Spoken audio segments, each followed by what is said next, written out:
Welcome to the Monday Minute of the Hunt Backcountry podcast. These are shorter and more informal episodes where we answer listener questions. Steve, we were just chatting. There's a lot going on between the mix of us and hunting season and being short-staffed because people want to hunt, and then also taking care of customers as they have last-minute stuff. So we're definitely coming into this one a bit chaotic today. Yeah, for sure, man. It's the catch-22 of having a company where everybody hunts. It's like definitely the calendar and the kitchen lunch break room there at the office is like, all right, Jake's gone this week, Justin's gone this week, Pat's gone next week. I'm gone as much as I possibly can. Yeah, it's all good problems. So that being said, we're kind of going to skip some, I think, banter and news and updates and get into listener questions here. I think the only thing that really comes, two things that come super top of mind real quick is one is the EXO Experience giveaway. So those photo stories of capturing you guys and your hunt seasons. That's ongoing. I'll leave a link in the show description where you guys can go check that out, learn the details, get entered, see the prizes, all that good stuff. And then two, we are getting more shirts back in stock this week. Oh, sweet. So I know some of you guys have been waiting for those. Is we thought we had a bunch ordered and they went super quick, of course. So more shirts coming this week. Actually, it looks like the sheep shirt, goat shirt are in now. The EXO established shirt should be in this week. And then hats we're working on reorder there. We have some of the icon, but those newer kind of what we call the shadow series ones, those different styles, working on a restock there. So stay tuned. To dive into listener questions, Steve, to be completely candid with you and the listeners, there's zero prep here. I'm just going through some of the most recent emails that came through to the podcast email. And as always, guys, if you're listening, if you have a question, story to share, something like that, always feel free to reach out. Just send it to podcast@exomountaingear.com. But this first one came through from Ray, and I kind of had to crack up. It's perfect. It literally came through this morning. He said, I can't express enough thanks to you guys for contributing to my success in backpack hunting. I look forward to your podcast every week for valuable tips that enhance my experience. He said, in light of the recent incident in Colorado, could you possibly invite an expert on to discuss storm safety, specifically regarding lightning? I believe there's a lot of misinformation out there, and it would be great to provide our community with accurate information. So he's, I'm assuming, referring to the guys who were out elk hunting in Colorado, unfortunately passed away. I've heard headlines, like I knew that they were missing. I saw that there were search Hmm. parties. I ultimately heard that they were unfortunately recovered and deceased. I haven't heard anything at all about reason. I mean, it sounds like exposure. I heard that there was no like evidence of trauma, foul play, what have you, but I have not heard any details. So whether it was lightning in particular, I don't know. I will say a crazy story. I don't want to say who yet because I don't know if we may end up talking to them on the podcast, but a good friend of mine who you guys would know if I mentioned him because of former podcasts, his best friend and elk hunting partner was also struck by lightning this year, hiking in on a backpack hunt, which is crazy. So, Wow. yeah, getting a lightning expert on actually sounds unfortunately timely. And it would be interesting to hear because you and I have even touched Steve on some very basic, like, hey, what do we do? Because we've gotten the questions about riding out storms, but certainly an expert is, I think, something you and I could both learn from. Sure. Yeah. Yeah. I fall into that category of like, I just don't worry about it too much, but it's just because I feel like, right. I mean, we got to win the lottery for that to happen, but it happens. So, Yeah, it certainly so happens. there's certainly some basic things you can do. But if you're, yeah, I'd love to hear the story of the guy hiking in like that. Yeah. Unless you're just exposed high up on a ridge top, like to me, hiking in and like kind of down in the bottom of this ravine and hiking on this trail, like below trees and below ridge lines. And yeah, obviously there can be a different version of that. That's just what I picture in my head. Yeah. hmm Yeah, I don't have the full story yet. It was just kind of exchanging some texts, and the guy that was struck, again, a friend of my friend, was with someone else, and we may end up getting that someone else on the podcast as well, because he was the one who was kind of there to witness it all and deal with the repercussions. Because the guy who got Mm, struck, he obviously doesn't remember a lot of it, which is wild. mm, yeah. So anyway, Mm. maybe a crazy, yeah, listener story to come. Ray continued in his email. He said, on a lighter note, I enjoy how much Steve jokes about the FlexTail air mattress pump. He said, you guys should consider stepping up your game with the FlexTail mini shower for when you're Oh. back at the truck. That little pump is fantastic, Ray said. So here's the thing, though, Steve. I wanted to do this last week and forgot. I did have to out you Mm, because when we were on the elk hunt, yeah. you made like a half joking, "Hey Mark, do you have your air pump?" And then I realized there was like less than half of that was a joke. And there was some more seriousness. So are you coming around, Steve? What's going on? No, no, not coming around. I was, I got that new Thermarest. What the heck's the name of the pad? Um, Mega it's, Ultra something. I don't know what it is. yeah, super crazy comfortable. It was, I got this, oh, I gotta find it, I guess. Anyways, it's 5 inches thick, and the only one they had in stock was the wide, long, the Neo Loft. So it's like 28 by 78 by 5 inches thick. And I've like legit, I just count my breaths, and it's like 18-ish, depending on how deep of a breath I get to blow up my regular Neo Air, the NXT. And this one was like 55 to 60 breaths. I'm like, this kind of sucks. So that's when I was half joking to you. Yeah. Like, man, yeah, I could see like this is a way different experience blowing this sucker up. Like, that's a lot of volume in that bad boy. But still, there's no way I'd pack a pump. I mean, not even if you're doing 60 breaths a night, you're not going to change your Eh? tune. No. Oh man. Yeah, it I will say because I ended up sleeping on that one night as well. It was super comfortable, but yeah, I think I counted well and I was right there at 57 or 58. And it's a noticeable difference from blowing up the X there. That's for dang Yeah. sure. Oh yeah, sure. But it was on my deer hunt that I went on earlier in August where I just slept like crap, man. And it's like take sleeping pills. I was taking melatonin as well. I take like a couple Advil too. I basically take melatonin, sleeping pill, and Advil right before I go to bed. Just like, okay, knock me out. Do a little bit of Advil for anti-inflammation, pain reducing, and still just I think one night was okay and one night was just freaking miserable, which is not super uncommon. Like, I don't sleep great at home, right? So the fact that I'm on a thin mattress in the middle of nowhere on a bivy sack, I'm not probably not going to sleep good either. But I was like, you know what? All right, I'm gonna on something like this, especially on an elk hunt where there's no tripod, there's no spine scope. I didn't have the extra binoculars, the 14 by 52s. I'm already saving 4, 5, 6 pounds of weight, so I'll pack a thicker, heavier sleeping pad, which it is. That Neoloft is like over, I think it's 2 pounds. That wide, long version that I had. You go from a 12-ounce pad to a 2 pound pad.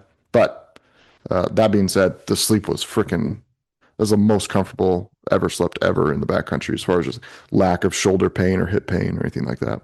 Yeah, if you guys are, willing to carry some ounces and get some really good sleep just based on the limited experience I have with it, I mean, it was definitely a noticeable increase in comfort for sure. It was pretty dang nice. You saying all that just about packing for that trip, I can't remember if we touched on this, but the first few days and even getting ready for that hunt last week, because it's been a bit since I've archery elk hunted, and just even thinking to every hunt, for example, last year was like Alaska and the pack rafting and like all these extras, or like you said, a rifle hunt with rifle tripod spotter. I mean, it felt so stupid simple and Mm, light, and like there was nothing in the pack to archery elk hunt. I literally was like, what am I forgetting? Because I'm just packing up this yeah, 3600 and there's all this space, and it was so yeah. freaking light. It was wild. Yeah, I mean, that's it's a legit like a 17, 18 pound pack when we're running in there with 2, 3 days of food and your gear. I mean, it just weighs absolutely nothing. It's fun. It's fun to hunt that way. You're just like Yeah. hyper mobile. It was so easy for us to run up and, all right, climb 1,500 feet, drop into the next one. Like, big deal. We'll be there in 45 minutes, Yeah, it's awesome.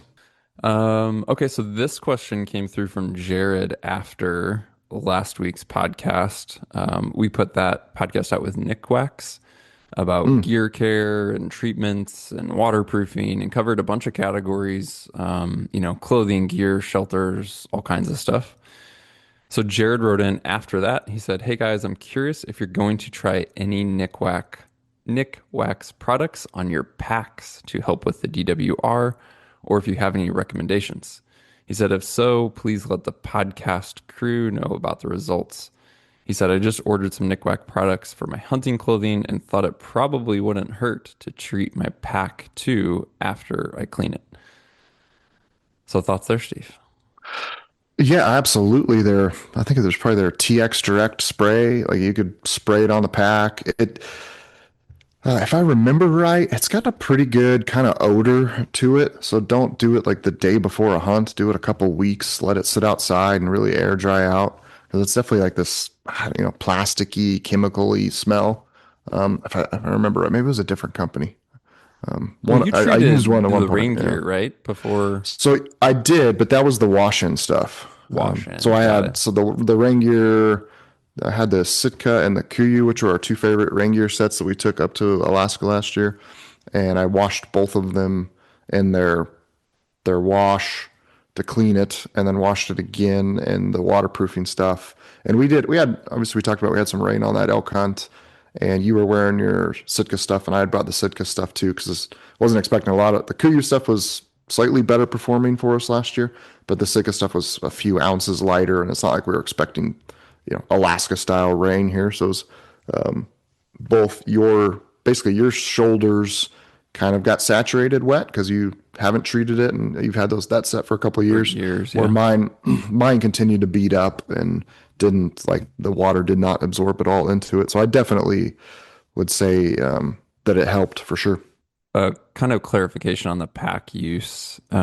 Is that something you would recommend doing on a new pack, though? Oh, on a new pack? No, you won't need it. The existing DWR is good. You're probably good for a couple years. Maybe if you're going into some really really wet climates, you're the coastal Oregon, Washington coast stuff, the Alaska stuff. I could see that, but just for your average guy, Idaho, Wyoming, Colorado, or anywhere in the West, you're not going to get a lot of benefit from it. And I guess so in all the design development of stuff I've done with the packs, like the issue isn't the fabric, it's the seams. So like wherever zippers are, wherever the webbing comes into a seam, those become like wicking points to go into the pack. I've done this test multiple times. So whether the fabric is waterproof or not, if you have seams, if you have zippers, pockets, anything where the fabric's broken up, that's where the water's getting into it. So really the DWR is would purely be from the fact that the fabric can kind of absorb moisture over time and get a little bit heavier. I think it would help with that. So you would not be doing the DWR at all to think that you're going to decrease the amount of water that can get into the pack. It would simply be to decrease the amount of water that absorbs into the face of the fabric to reduce the overall weight of the pack. And I think it's something that's very minimal in the long run. I keep meaning to do this test, just like saturate a pack and then weigh it compared to a dry pack. And I don't know. I don't know. I think it's ounces. It's not pounds of weight. Certainly with our packs, like the foams don't absorb water, so those aren't are getting heavier. They're not like a sponge. And the fabric, it might feel heavier, but I don't think it's like getting way heavier. Yeah. Yeah, that's a huge point on foams because there's definitely foams that, quite Yeah. literally could act Yeah. like a sponge and hold significant moisture. And then there's foams that just don't absorb water. Yeah, that's why I said with our pack, because someone's like, "Oh, you're full of it, Steve. Like my pack's 25 pounds when it's soaking wet." And it's like, well, maybe your pack maybe they're using open cell foams that are like sponges, and yeah, they're literally soaking that water in, and that would certainly add quite a bit of weight. Yeah. All right. Next email's from Jonathan. Let's see. He says, "Hey, Mark and Steve, I love the podcast and the packs. I have a question about water filtration that I feel like I haven't heard you guys talk about in a while." He said, "I know you guys were using the Sawyer Squeeze for a while. I'm just wondering if you guys are still using that filter or if you found a better replacement. To be more specific, I mainly backpack hunt, so I don't want to have something bulky and heavy." Good question, John. We have talked about it recently. Not expecting you to hear everything, know everything, but um, in the podcast, we've mentioned it, and then also put out a video and an article this summer that was part of our backpack hunting basics series. And there's one called "How We Filter and Carry Water." So it shows our exact system in a video, has links to different storage options, filter options, etc. But essentially have not used the Sawyer stuff in at least probably a few years now, and have mainly been using Katadyn Be Free or the Hydro Pack filter. I had previously also tested the Platypus. I think that was called the Quick Draw when that Hmm. was new. But yeah, if you basically want to see our current system, I say our because we're essentially the same there, Steve. I'll leave a Hmm. link to that backpack hunting basics series and you can check that out. What's the name of the Hydro Pack filter? I don't think there is one. They just have Oh, two really? sizes. So I think they call it the Oh, yeah. Hydro Pack 42 Like, millimeter filter, filter yeah, cap. 42 millimeter filter cap. Yeah.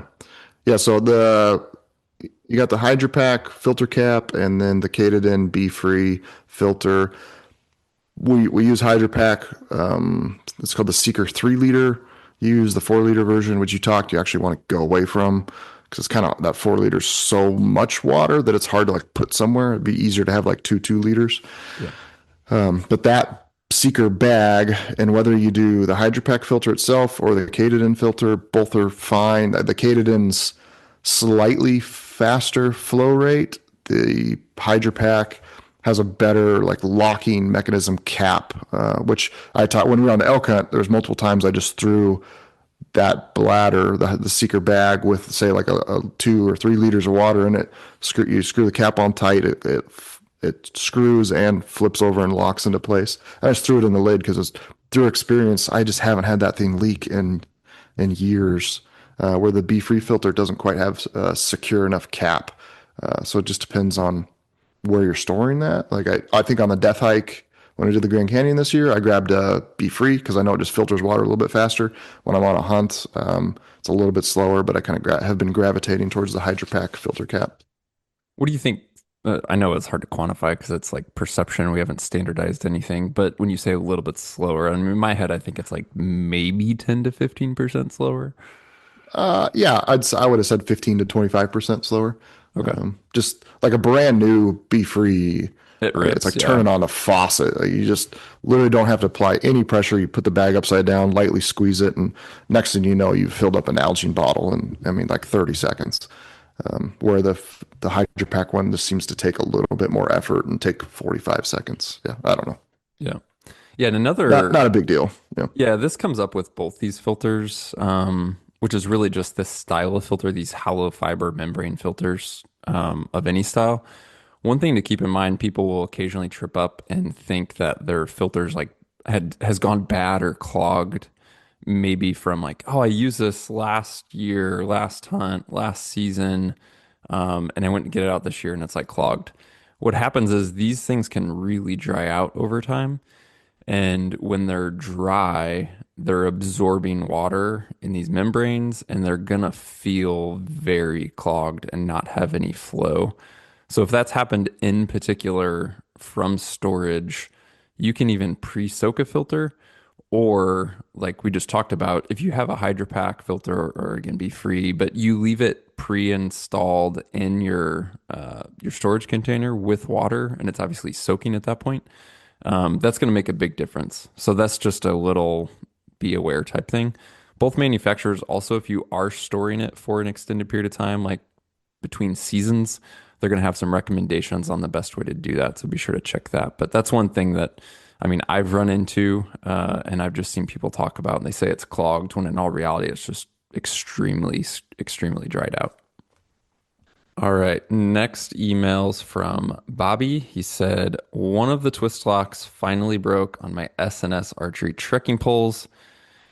My question is, if Steve has 3 to 4 pairs in his garage, would he want to sell me a set? And I think that was in jest. But since they're not any made anymore, what other poles would you recommend looking at that fit the same bill? He said, also, my rangefinder broke. I mainly hunt with a bow, but also shoot rifles. I was looking at the Full Draw 5 or one of the SIG Kilo rangefinders. I've heard the ballistics and the SIGs are pretty decent. Any thoughts on those or something else I should check out? All right, so trekking pole recommendation, similar-ish to SNS poles. I don't, yeah, I still use SNS Pulse, so I can't tell you. But yeah, we did.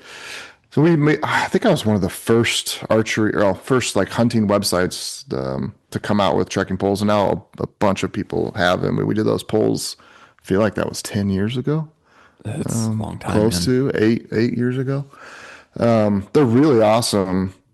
But it's one of those things that's kind of frustrating from our end on the business side is these are lightweight carbon fiber poles. Someone's packing out 100 pounds. They wedge it between a rock. They fall. The pole snaps, and they call pissed off at us that it broke. And I'm like, well, dude, like it's just frustrating. Like, of course it's going to break. Like they're incredibly tough for what they are, but they were like super lightweight poles that they're not going to be bomb proof. And at one point, I was like, all right, I'm going to go make a badass like $300 USA set of carbon fiber poles.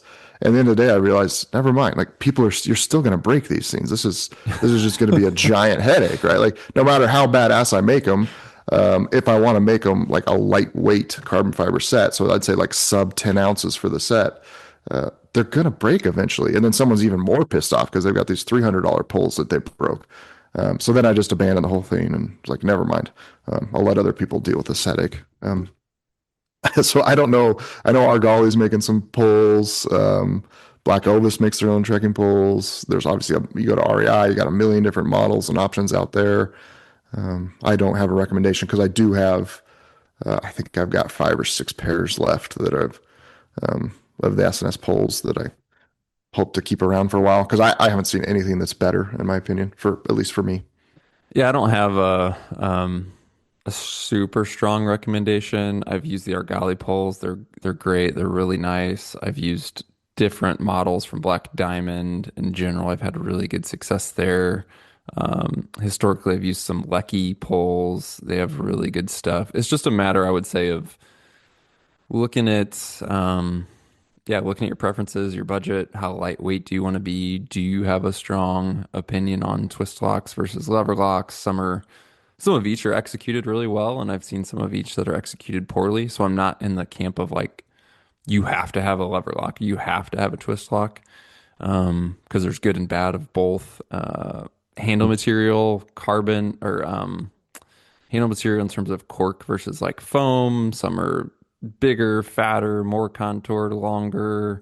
Some straps are going to be really thin, like the SNS. Others are going to be more padded and a bit more rigid and heavier duty webbing. So it is one of those things if you're just shopping online, like, yeah, look at reviews and stuff. But if you get a chance to put hands on, you just may find some preferences on, yeah, like even little things. If you think about it, you are interacting with the trekking pole via the grip and via the webbing. And so anymore, I've actually come to kind of just have preferences there based on feel, because to me it does change the feel of the pole a bit. But yeah, there's a lot of good ones out there. I mean, and there's still plenty of people who are, picking up trekking poles at Costco and whatever.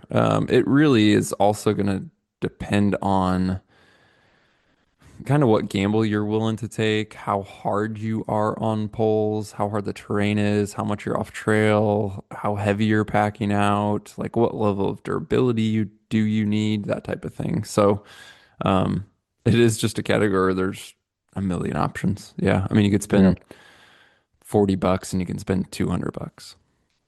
Yeah.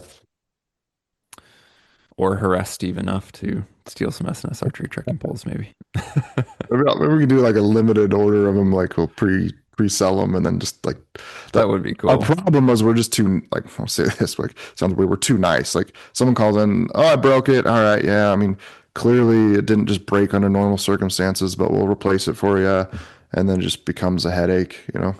If you're one of those companies that just like, no, there's no warranty on this, you're SOL.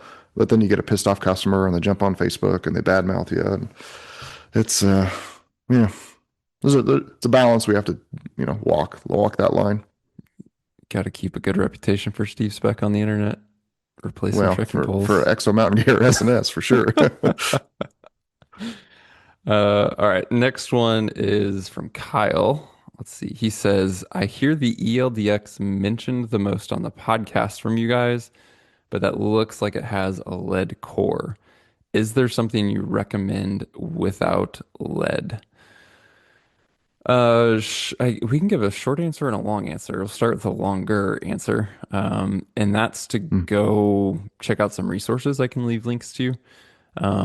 So everything from kind of that small caliber cartridge discussion with form, and I'm not saying that from the perspective of small calibers, but more so from the perspective of within that conversation, we discuss how bullets kill, like how they perform, kind of the nuances of different types of construction, the different types of materials, how those expand or upset, how those create wound channels, how they penetrate, and ultimately how they kill. And I just think that if you take small calibers out of that, you take lead or non-lead and the health effects out of that, and you just want to understand what do bullets do inside of an animal and how do animals die, that those conversations are fundamental to listen to and to try and to understand before you look at any bullet from any manufacturer of any type of any material. Secondarily, we had a podcast with Jim Heffelfinger about the effects of lead in a bullet that, on a very sensitive, touchy topic, tries to remain quite objective. And Jim was, I had him on to speak on that subject for a bunch of reasons, because I felt like he could handle it well and not dive into politics too much or personal opinion, but he has a lot of experience, perspectives, blood level. Like, yeah, just go listen to that podcast if you haven't. I highly recommend it.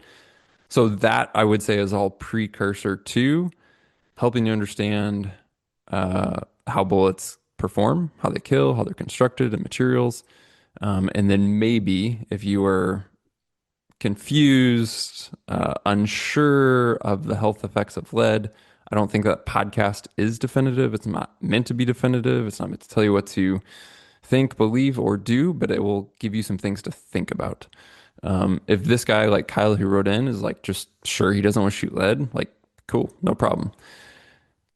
That being said, now the short answer, Steve. What non-lead bullets? Again, you and I are not like the extensive experts, but we've both killed, numerous animals with monolithic bullets. What has your experience been, I guess? And then what would, based on that experience, some recommendations you Yeah. think? Yeah, the one thing that went immediately my head went to was he's in California or a state that Correct. requires Yeah. solid copper bullets or non-lead bullets. So, well, yeah, unfortunately, Badlands Precision, they had a bullet called the Super Bulldozer 2 that I shot out of my 6.5 Creedmoor, killed a pile of animals with that thing. I believe they went out of business. Other than that, prior to that, I shot the Barnes LRX. Had very good results with that bullet. Had very good results. You had very good results with hammer bullets. Yep. So I think they're all, my biggest takeaway, especially after last year of all the stuff we did, is look, everything freaking kills. We're just trying to maximize the percentage at which we're going to kill on like the consistent level basis, right? Or can we shoot solid copper and get 85% recovery and then change to these 109, 108 ELDM bullets and get 90, 95%, right? Like it's not like this night and day. We're not going from 0 to 100. They're just subtle changes. What do you want? I mean, I liked copper before from a um, I thought penetration perspective as well as lack of meat loss. But if you think about it, it doesn't take very long to think critically about it. Like lack of meat loss also means lack of damage internally to the animal, i.e., probably going to lose more animals because they're able to run farther, or you miss the vitals by just a little bit and don't kind of get that kind of explosive bullet that's like damaging more tissue on the inside. So those two go hand in hand. Like lack of, you want less meat loss, then you're going like, on the average, you're probably going to not recover as many animals. Um, so yeah, pick your poison. They all work. I know that. Yep. Just Yeah, and I think understand we get into this with form, I think on some of the follow-up Q&As, but also just understanding the differences if you're going to shoot copper. There are some like I wouldn't say even nuance. It is nuance, but it's actually really important of just understanding some of the differences between things like impact, um, velocity, why you want to keep that high with all copper versus if you take a rule of thumb, like there's a say ELDX, or could be true of other cup and core bullets. You'll see people talk about 1,800 feet per second minimum impact velocity, sometimes even lower. Don't take those rules of thumb and apply them to copper in all instances.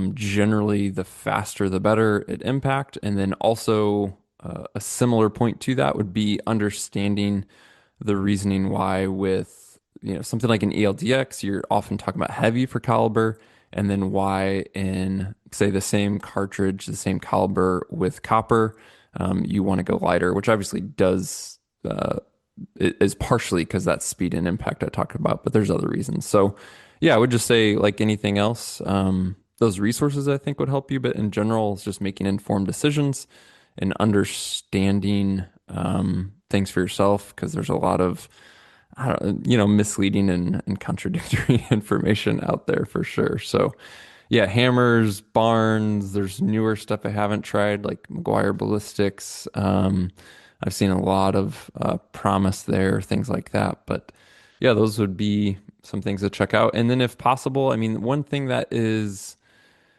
uh, just unfortunate about the all copper stuff, and in particular the more boutique options like Hammer, McGuire, etc. They're freaking expensive, and don't let that be a limiting factor to your practice. And you can tackle that in numerous different ways, like whether that's one rifle and you're going back and forth between bullets. That can create some challenges, both with like barrel condition and cleaning and going back and forth between different bullet styles and materials or lining up data, or maybe you have more of a trainer or a different type of rifle. You can really keep some rounds and create some practice and then translate that to your hunting rifle. So, unfortunately, I've seen those remarks like guys are shooting, it's like, man, by the time I create this round or buy this round with this copper bullet, like it is expensive to shoot, and it is. And if that's a detriment to how much you can shoot, yeah, get creative and find some ways to still keep rounds down range. And at the end of the day, we have to hit the target and do the job before the bullet matters at all. All right, one more, Steve. This one is from Bo. He says, I just got back from my Colorado archery elk hunt. The bulls weren't vocal yet, so I'll be going back later in the season. He says, on the trip, I really struggled with wet boots. I was wondering what you guys do to dry boots in the backcountry, or how your boot choice may change given the environment you're hunting. I absolutely love the boots that I wear, but they're terrible with rain, dew, water crossings, etc. They wet out pretty quick. Additionally, due to the moisture in the air from all the rain that we had daily, my boots just could not dry out. Blah, blah, blah, blah. He mentioned some other stuff. Yeah, wrap it there. So, Steve, dealing with wet boots, I mean, that's even something we did on our archery elk hunt. It was especially for Idaho wet, both in terms of rain, but we crossed a ton of wet vegetation that was sometimes knee to thigh high.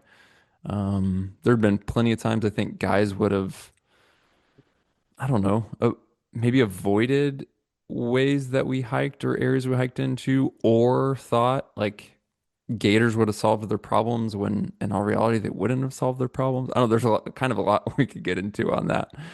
Yeah, I mean, on our hunt in particular, like I've had those Catula gators, the kind of micro ones that you run underneath the pants, right? So over the boot, over your sock, but under the pants. Then you would have had been able to stay pretty dang dry with that setup. It just wasn't a concern. I mean, we had we did have a lot of rain, but we also had moments of like a lot of heat and sun and exposure, and so stuff was drying out. The my immediate answer is I'm assuming this guy's got a leather boot. The leather, just, especially the thicker, the heavier the leather, the longer it takes to dry out. It's why I'm such a proponent of synthetic, especially when you're talking about super wet climates. They may in general, they seem to. I think there's like two things that happen. Synthetic boots are generally kind of cheaper than leather, so the construction isn't as good, and like the Gore-Tex lining, how that's all built, isn't as good. So they seem to be on a consistent. Like if you just looked across the entire market, they seem to not be as good as keeping you like the Gore-Tex keeping you dry. But once they wet out, and all boots will eventually wet out if you're in enough, like if you're in really, really wet areas, then they can dry out. They can dry out overnight. So ours were, I had a couple, one or definitely one, maybe two nights. My socks are wet, my shoes are wet, my insoles are wet. So literally next to me, put my boots, took out the insoles, put them like on top of my pack, so some air is kind of circulating on the insole, and then took the boot, put it upside down so that water's at least kind of like has a chance to like run out towards the top of the shoe or the ankle is and dry out there versus if you just had them sitting upright, the water flows downhill, so it's just going to go sit in the bottom of the boot and be harder to dry out. And then that worked out great for me. Like there's still in the morning, I wake up, my insoles would be completely dry. I'd have dry socks. I would wear my wet socks to bed so that they dry out overnight. If you put on dry socks and throw your wet socks, like you could maybe throw your wet socks in the bottom of the sleeping bag and they'll dry out, but they're going to dry out better if they're on your feet. But if you just took them and set them on the ground or set them in your pack, they're not going to dry out at all. And then, yeah, I'd wake up and have dry socks, dry insoles, put them in the shoes. The shoe, because it's synthetic, even if because there's moisture left, it's not holding on to a lot of moisture. They're just kind of damp. So you put them on and like, oh, I'm dry. I'm good to go. Ready to rock again. That for me works really, really well. If you're adamant on leather boots, you can't find any synthetic ones you like, then there are things. I mean, you could you could pack some paper towels and stuff them in the inside at night. That's not a whole lot of weight, and they would absorb a bunch of moisture. Yeah, there's a company called Graxaw that makes like a battery powered fan you can put in there to circulate air through them. But at the end of the day, that's just the flaw of those boots. Like there's just once they get wet, they are really, really hard to dry out. I remember a sheep hunt in Alaska. Boschman and I were on. He was wearing some Hanvag. Can't remember the name of that one, but a full leather boot. And we had a really wet day, a lot of river crossings. Like water wasn't going over his boot. He was wearing gaiters, but they just got so wet. And then we had like I say a beautiful day, sunny and nice, and like going into the next day after a full day of hiking and hunting, his boots were still wet. Like they just took so long to dry out. Where I'm like, 1 hour after we're out of the moisture, out of the creek crossings, the rain stopped, then my boots are dry again. That's my go-to. Yeah. Yeah, getting the insoles out and getting them upside down does make a huge difference for sure. Yeah. Yeah, what I mentioned, so you had that comment about gators, and my comment prior to that was about call it traditional approaches or Yeah. hunting gators where guys are just slapping on, whatever. I mean, pick like the Outdoor Research Crocodile or Peaks or Go Hunt or Kuiu or whoever. And they're having gators below the knee, over their pants, and then over the boot.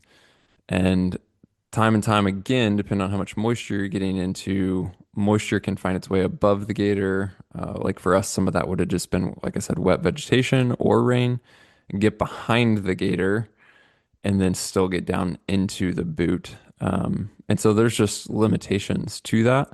There's certainly times where gators are fantastic. So it's not saying it's against them. I've used them and relied on them, but there's just certain conditions where they're not the fix for everything that guys think they are, or when you're wearing them in conditions that are warmer and on the drier side, is people just not realizing how much sweat and lack of ventilation you get.